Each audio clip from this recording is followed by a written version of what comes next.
Bismillahirrahmanirrahim.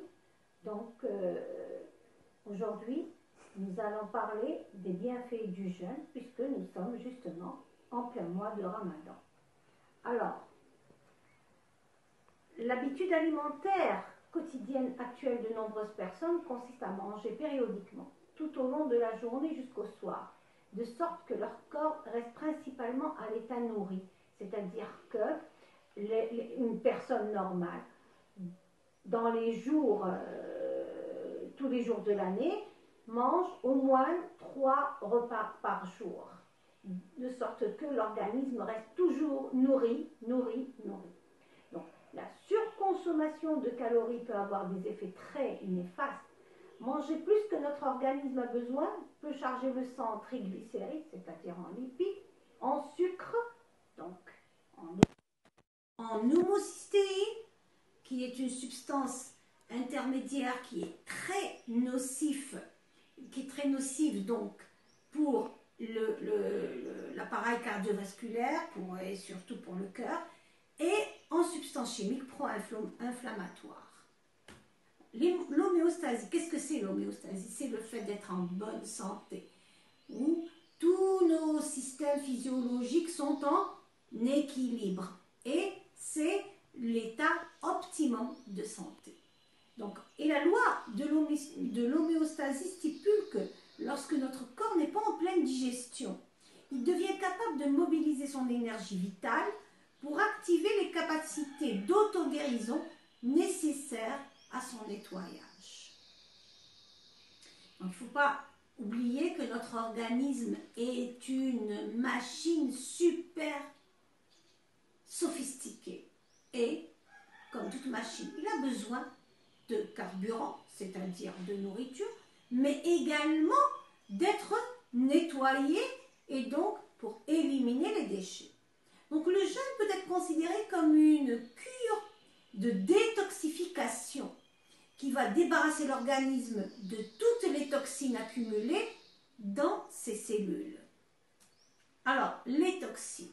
Qu'est-ce que c'est que les toxines? Alors, les cellules produisent naturellement des déchets que l'on nomme des toxines. Il ne faut pas oublier que les cellules, c'est des petites usines, des usines miniatures. Et on en a des milliards, des milliers de milliards dans notre organisme. Elles ont besoin de carburant, donc de nutriments, et elles ont besoin également d'être débarrassées des déchets qu'elles produisent après avoir travaillé.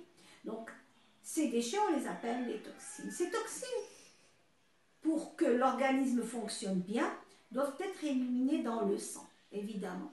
Ce dernier ne doit pas être trop chargé pour être suffisamment disponible à les recevoir. Ce que je disais tout à l'heure, il ne faut pas trop manger et charger le sang. Donc, le sang va amener les toxines vers les organes excréteurs. Après, donc,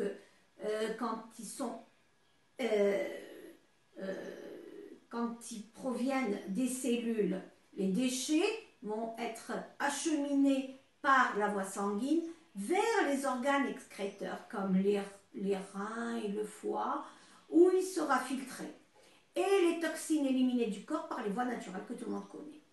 Quand on jeûne, donc en cas de privation, l'organisme enclenche le processus d'autophagie. D'autophagie, phagie c'est manger, auto c'est soi-même. C'est-à-dire le fait de capturer et digérer toutes ces toxines. Donc, le jeûne augmente cette fonction de détoxification cellulaire, car l'énergie économisée sur la fonction de digestion va permettre d'accroître cette fonction d'élimination des toxines. Donc, le jeûne active également le phénomène d'autolyse cellulaire, c'est-à-dire la destruction cellulaire. Bon, pourquoi détruire des cellules? Celles-ci, c'est quand elles ne sont plus utiles, c'est ce qui s'effectue sur les cellules superflues, inutiles ou parfois dangereuses, comme certaines cellules précancéreuses. Donc, il y a des cellules précancéreuses qui seront détruites lors du jeûne, et puis d'autres cellules, quand elles vieillissent, c'est qu'elles doivent être détruites. Et c'est à ce moment-là, donc, le processus d'autolyse cellulaire qui va donc détruire ces fameuses cellules inutiles. Ceci va donc permettre une régénérescence cellulaire pour une santé optimale. Donc, le jeûne stimule les moyens, comme on l'avait dit tout à l'heure, d'élimination naturelle, comme les reins, bien sûr, qui vont filtrer et éliminer les toxines par l'urine, les poumons qui vont éliminer le CO2, la peau qui va éliminer toutes ces toxines grâce à la transpiration, le foie également, et les intestins, donc, qui vont éliminer les excréments. Donc, sachant que la maladie en général est un état de toxémie, c'est-à-dire accumulation de toxines, on peut dire que les bienfaits du jeûne sont multiples, puisqu'ils visent à purifier la globalité de l'organisme et à améliorer l'ensemble de ses fonctions. Donc on va citer quelques-uns, les plus importants. Diminution de l'inflammation, lutte contre le stress oxydant, également diminution des risques cardiovasculaires, réduction de l'obésité, réduction des risques de diabète, régulation du poids et de la satiété. La satiété, c'est le fait de ne plus avoir faim. Ralentissement du vieillissement du cerveau, donc ça a un impact également sur les fonctions cognitives, également une normalisation de l'hypertension artérielle, du sucre sanguin, donc la glycémie, et du cholestérol. Par conséquent, de nombreuses études de par le monde, c'est-à-dire même des chercheurs, et surtout des chercheurs non musulmans, ont prouvé l'efficacité du jeûne sur le plan médical, notamment en ce qui concerne. D'abord, on va parler évidemment, puisque le plus important, c'est les maladies métaboliques. Donc, ça concerne ces maladies qu'on appelle le syndrome métabolique, l'obésité, l'hypertension artérielle, le diabète type 2, l'hyperlipidémie, l'hyperuricémie et les maladies cardiovasculaires. En ce qui concerne les maladies inflammatoires et immunes, c'est-à-dire en gros les désordres rhumatoïdes, on a l'arthrite, la migraine, l'asthme et certaines allergies. Par contre, on a également d'autres recherches qui sont en cours. Alors celles-là, elles ont déjà donné des résultats préliminaires très intéressants concernant le jeûne et son impact sur les cancers. Également sur les maladies neurologiques, à savoir l'épilepsie, la maladie d'Alzheimer, la maladie de Parkinson et d'autres comme la sclérose en plaques, etc. Également la radiothérapie, la chimiothérapie. Alors la chimiothérapie, il a été prouvé que quand un patient jeûne 2 jours avant la chimio, eh bien les effets secondaires de la chimiothérapie qu'on connaît sont très légers, sont nettement atténués. Également, ça a un impact sur les maladies psychiatriques, puisque ça va améliorer les fonctions cognitives, également pour certains types de burn-out. Le burn-out, c'est quoi? C'est un stress excessif dû au travail, etc. Et d'autres pathologies donc et psychiatriques. Là, c'était dans le domaine médical. Mais il y a d'autres avantages sur le point de vue communautaire. On a donc évidemment également des avantages sociaux. Alors, quand on jeûne en communauté, on est solidaires les uns avec les autres. Donc, on n'a plus de conflits ni de stress. Le jeûne nous incite à l'organisation, à l'union, à l'amour de la justice et à l'égalité. Il suscite en nous la pitié et la charité. On se rappelle le Ramadan, etc. Et nous préserve de la méchanceté et de la corruption. On s'aime les uns les autres et on pense aux pauvres et on a beaucoup de pitié. Ça, c'est le domaine donc communautaire. Il y a également des avantages spirituels. Et là, le jeûne exerce l'homme à l'endurance, sabr.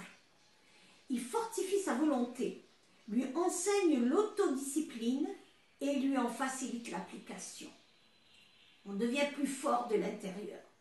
En fin de journée, le jeûneur ressent une profonde sérénité, un bien-être total, ainsi qu'une joie immense pour avoir pu surmonter ses envies, ses pulsions, etc. En conclusion, donc le jeûne par son action purificatrice de l'organisme, réinstaure l'homéostasie et favorise une santé optimale, aussi bien sur le plan physique que mental. Le prophète sallallahu alayhi wa sallam a dit « Jeûnez, vous aurez la santé ». Somo tasihhu. Donc, il est bien évident l'impact du jeûne sur notre santé. Ce n'est que du bonheur. Mais il a également dit « Nahnu qawmun la na'kul hatta najua wa idha akalna fala nashba ». Attention, ce qui revient à dire que après une journée de jeûne, il ne faut pas tomber dans les excès et trop manger pendant la nuit. On prouvait l'efficacité du jeûne sur le plan médical, notamment en ce qui concerne. D'abord, on va parler évidemment, puisque le plus important, c'est les maladies métaboliques. Donc, ça concerne ces maladies qu'on appelle le syndrome métabolique, l'obésité, l'hypertension artérielle, le diabète type 2, l'hyperlipidémie, l'hyperuricémie et les maladies cardiovasculaires. En ce qui concerne les maladies inflammatoires et immunes, c'est-à-dire en gros les désordres rhumatoïdes, on a l'arthrite, la migraine, l'asthme et certaines allergies. Par contre, on a également d'autres recherches qui sont en cours. Alors celles-là, elles ont déjà donné des résultats préliminaires très intéressants concernant le jeûne et son impact sur les cancers, également sur les maladies neurologiques, à savoir l'épilepsie, la maladie d'Alzheimer, la maladie de Parkinson et d'autres comme la sclérose en plaques, etc. Également la radiothérapie, la chimiothérapie. Alors la chimiothérapie, il a été prouvé que quand un patient jeûne 2 jours avant la chimio, eh bien, les effets secondaires de la chimiothérapie qu'on connaît sont très légers, sont nettement atténués. Également, ça a un impact sur les maladies psychiatriques, puisque ça va améliorer les fonctions cognitives, également pour certains types de burn-out. Le burn-out, c'est quoi? C'est un stress excessif dû au travail, etc. Et d'autres pathologies donc et psychiatriques. Là, c'était dans le domaine médical. Mais il y a d'autres avantages sur le point de vue communautaire. On a donc évidemment également des avantages sociaux. Alors, quand on jeûne en communauté, on est solidaires les uns avec les autres. Donc, on n'a plus de conflits ni de stress. Le jeûne nous incite à l'organisation, à l'union, à l'amour de la justice et à l'égalité. Il suscite en nous la pitié et la charité. On se rappelle le Ramadan, etc. Et il nous préserve de la méchanceté et de la corruption. On s'aime les uns les autres et on pense aux pauvres et on a beaucoup de pitié. Ça, c'est le domaine donc communautaire. Il y a également des avantages spirituels. Et là, le jeûne exerce l'endurance, sabr. Il fortifie sa volonté, lui enseigne l'autodiscipline et lui en facilite l'application. On devient plus fort de l'intérieur. En fin de journée, le jeûneur ressent une profonde sérénité, un bien-être total, ainsi qu'une joie immense pour avoir pu surmonter ses envies, ses pulsions, etc. En conclusion, donc le jeûne Le jeûne, par son action purificatrice de l'organisme, réinstaure l'homéostasie et favorise une santé optimale, aussi bien sur le plan physique que mental. Le prophète sallallahu alayhi wa sallam a dit « Jeûnez, vous aurez la santé ». Son mot « tasihhu ». Donc, il est bien évident l'impact du jeûne sur notre santé. Ce n'est que du bonheur. Mais il a également dit « Nahnu qawmun la na'kul hatta najua' wa idha akalna fala nashba'». Attention, ce qui revient à dire que après une journée de jeûne, il ne faut pas tomber dans les excès et trop manger pendant la nuit. Surtout en ce qui concerne les sucreries. Alors, je parle de qalbelloz, la billard, taïf, etc. Il ne faut pas tomber dessus. Et des aliments trop gras, à savoir douara ou zellif, et vous connaissez tout ça. Car, donc, de cette manière, le jeûne perd toute son utilité. Ça ne servira à rien sur le plan santé. Donc, s'il vous plaît, ne gâchez pas les bienfaits du jeûne par un comportement alimentaire compulsif et nocif. Compulsif, c'est quoi? C'est le fait, excusez-moi du terme, de s'empiffrer. Manger jusqu'à ne plus en pouvoir. Tout ça, c'est nocif. Donc, faites très attention à ne pas gâcher tous les bienfaits du jeûne. Et donc, merci pour votre attention et je vous souhaite un bon ramadan et que Dieu donc, nous préserve de cette crise sanitaire. Wassalamu alaikum wa rahmatullah.